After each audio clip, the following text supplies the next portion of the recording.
I'm Avery Davidson. Thank you for joining us for This Week in Louisiana Agriculture, the only TV show bringing Louisiana farmers and consumers together every week.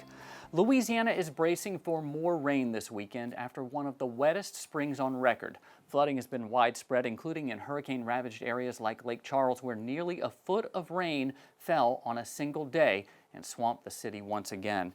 Joining us now is WAFB Chief Meteorologist and LSU AgCenter Climatologist Jay Grymes. We've been on the set together before, but you know, we haven't seen rain like this much before. What have we really seen this year across the state? Well, you hit it on the head right in the beginning. Some places in the state for the first half of 2021 are looking at record rainfall totals for that 6 months window.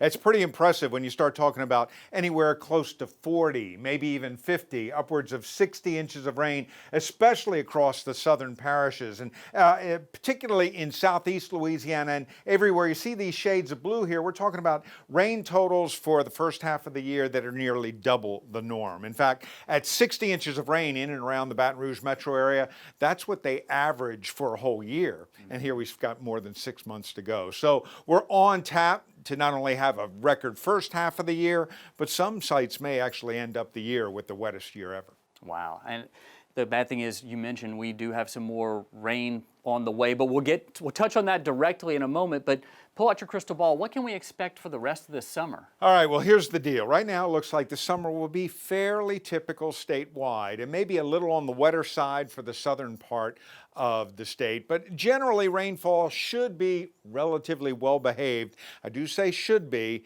That's assuming that the tropics behave. Of course, we've got something coming in over the weekend that's going to be problematic, especially for the southern parishes. And all it takes is one or two storms over the course of the season, and that changes the rainfall ball game completely for the state. So if the tropics behave, it shouldn't be a bad summer. Let's see how they do. Yeah, well, the tropics are already behaving badly because we have some tropical moisture moving in right now as this goes to air. What does that mean with all that we've already had? I mean, we've got places where the drainage ditches and the usual creeks are all already full. Right.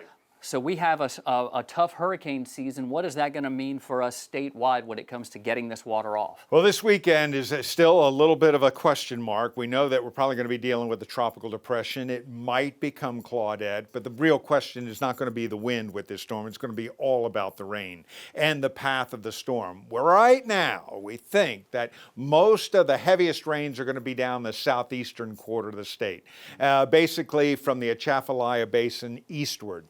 There, they could see 4, 6, maybe even 8 inches of rain. Now, on the west side of the Atchafalaya and up into northern Louisiana, we're thinking maybe on the order of 1 to 3 inches. That'll be manageable. But as you point out, we're saturated and there's no storage space for any extra rain. Southeast Louisiana may really take one on the nose this weekend. Well, the upside is that it's a lot of sugarcane there, so that can really come back. It'll survive it. If we can have that drier weather in the northern part of the state, that would be helpful for those folks, no question about it. Well, we love having you on our set. Thank you very much, Jay Grymes, climatologist with the LSU AgCenter and WAFB Chief Meteorologist.